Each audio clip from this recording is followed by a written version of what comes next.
kasih ya, udah hampir ke siaran langsung ya, kurang bermanfaat. Cuma jadi teman ngobrol, bukan teman ngobrol ya, apa namanya, tembok denger gitu loh. Gua yang ngoceh, orang lain ngeliatin gue, dengerin aku ngomong apa sih, gua kasih.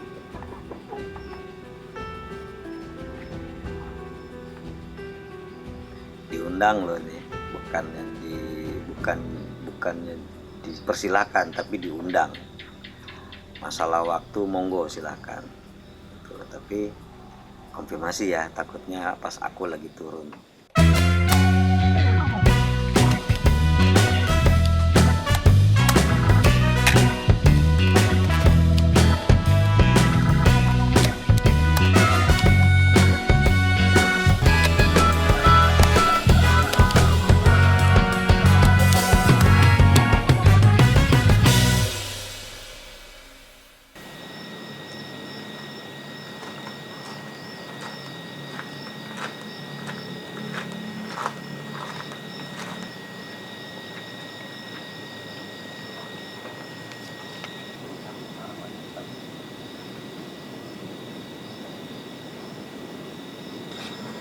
Teras perpustakaan, terus ada 2 kamar, naiknya dari belakang.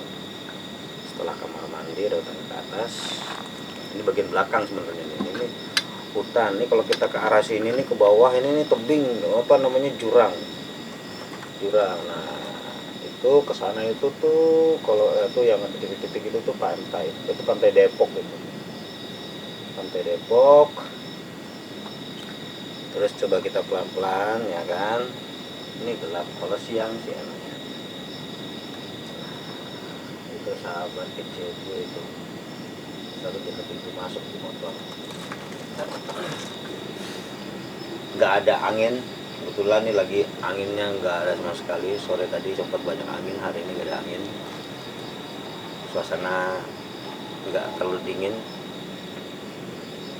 sejuk. Lebih kurang jarak kalau di kanan gue nih, di sebelah sana itu pantai. Apa pantai, apa, Parangtritis. Sementara di sana Jogja. Ada Anto apa kabar? Apa kabar ini dah Makassar? Ini Tok, kopinya Tok. Kang Dendi juga ngopi ya, Kang Dendi ya. Sekarang jam 22.23, berarti di Makassar jam 1 malam ya, Tok ya. Kalau kamar gua di 11.7 persis, kamar tidur. Saya itu mau ngenalin kamu, Tok, sama adik saya, salah satu adik saya itu di Makassar juga. Abangnya Andre Sugiarto Black itu tuh. Dulu pimpro saya di Jakarta itu. Jadi semua produksi sinetron FTV saya sampai film itu dia pimpro. Terus dia punya istri orang Makassar, pindah ke sana, bisnis sekarang dia masih sering sih ngubungin, ada aja proyek-proyek kata dia kan, cuman nggak tahu jalan apa enggak. Dan saya juga pernah cerita sama dia, ada adikku orang Makassar asli namanya Anto, sudah aku kasih nomormu Tok ke dia, nggak tahu dia sudah ngubungin kamu atau belum. Itu udah lama banget, sekitar 2 tahun yang lalu lah kalau nggak salah, awal pandemi ya, 1 tahun yang lalu. Aku sempat ngasih nomormu ke dia, namanya Noval. Nanti aku kirim ke kamu juga Tok, mana tahu kalian kalau bisa saling sapa, terus bisa jalan bareng. Hobinya sama Tok dengan kamu Tok, bisnis hobinya. Apa aja dipegang, dagang sembako lah, event lah, apa aja lah, giat orang.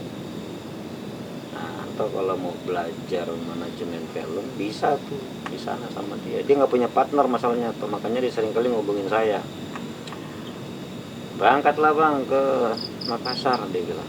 Ya insya Allah, aku juga punya adik angkat di Makassar, namanya Anto.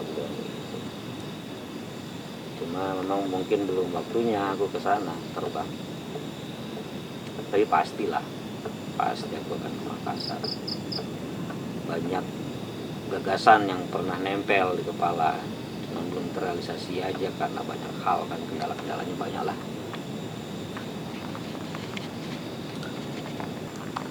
Lebih apa namanya, lebih free waktunya, lebih bebas, mau tidur kapan aja, mau bangun kapan aja. Tapi waktu kerjaku di sini jauh lebih banyak, 24 jam itu kemungkinan sekitar 20 jam aku bisa manfaatkan buat kerja. Karena bangun tidur terus aku nyapu halaman, ya nyapu halaman sih nggak tiap hari, 2 hari sekali, karena buatku sampah daun-daun kering itu jadi artistik di mata. Apalagi ini kan pohon seri kuning-kuning, kalau sudah 2 hari baru aku sapu, aku kumpulin, karena sampah daun itu sumber kehidupan bagi semuanya, bukan cuma buat tumbuh-tumbuhan kan, buat manusia juga iya. Kadang banyak orang itu sampah, tapi ketika dia jadi kompos, menyuburkan tanaman memberikan, menyaring udara kotor, terus kita menghirup oksigen yang bersihnya. Artinya kan manusia juga mendapat manfaat dari sampah daun. Nah, gitu. Terus dapur, masak pakai kayu, ya nerima tamu seminggu paling 2 kali. Dapat pulang ke rumah cuman tiap hari selalu video call, tanya kabar. Sedih juga sih ya, istri lagi sakit kita nggak pulang, bukan nggak mau, karena kondisi bumi sekarang lagi kotor kan, saya khawatir karena Aida lagi sakit. Kalau saya pulang bawa penyakit kan malah makin tidak baik ya. Alhamdulillah kabar baik adindaku Andre Sugiarto Black. Apa kabar dek? Kangen gua. Gimana kegiatan lu di Karang? Udah selesai semua muralnya di seluruh flyover? Sukses ya Andre, jalan terus ya.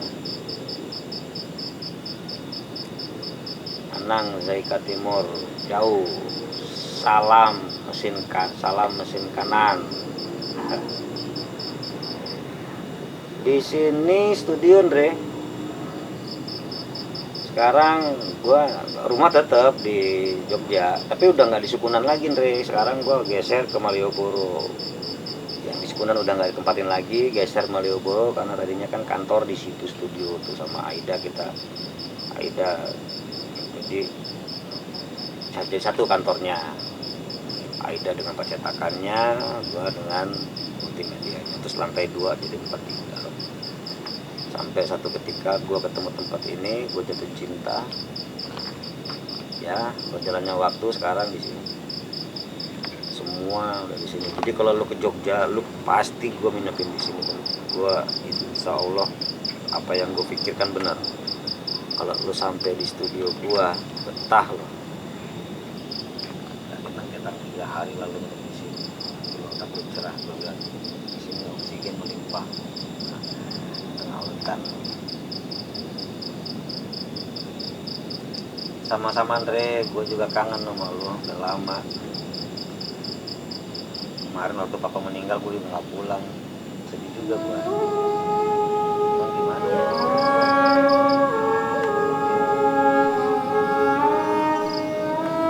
Mudah-mudahan malaikat mencatat isi hati gua merindukan sosok papa.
Iya Mbak Tin, kapan ada waktu dengan teman-teman makan siang, makan malam di sini.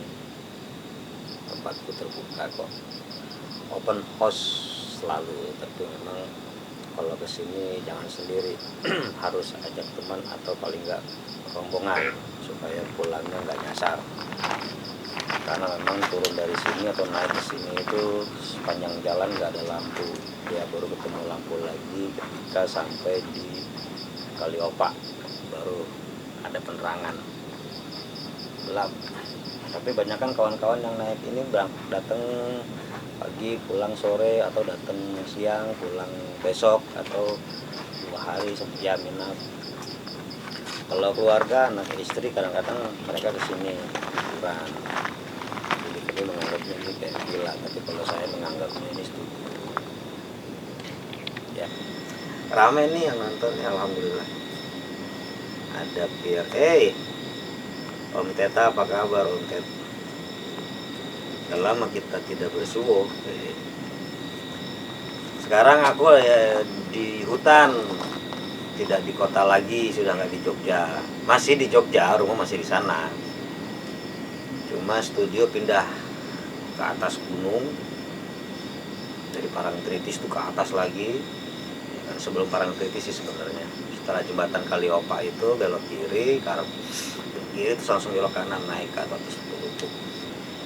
Itu yang di belakangku itu ruang makan, ruang berkumpul, termasuk di gelap-gelapnya itu ada dapur, terus di sana-sananya itu ada gazebo langsung mengarah pandangan ke pantai.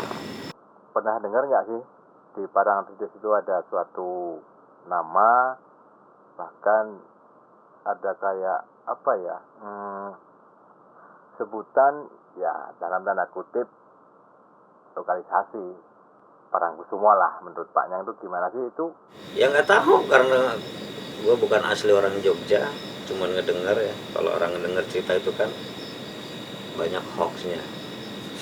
Walaupun sekali 2 kali sempat juga sih tengah malam Parangkusumo.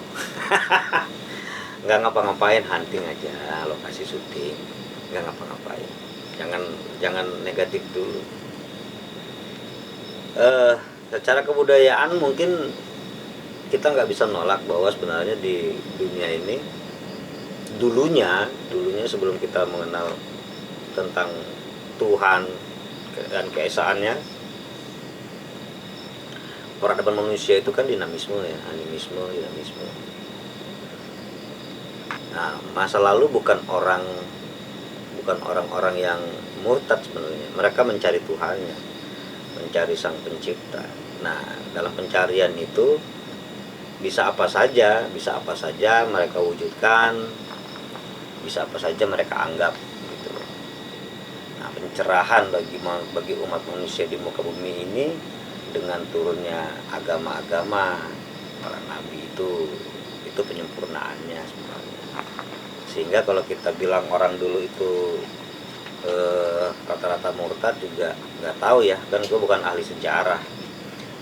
Cuman secara psikologi, secara perspektif, ketika seseorang mencari atau satu kaum mencari ya, kalau dapat yang benar dia akan benar, kalau dapat yang salah belum tentu juga salah, namanya orang buta kan, orang tidak tahu apa-apa.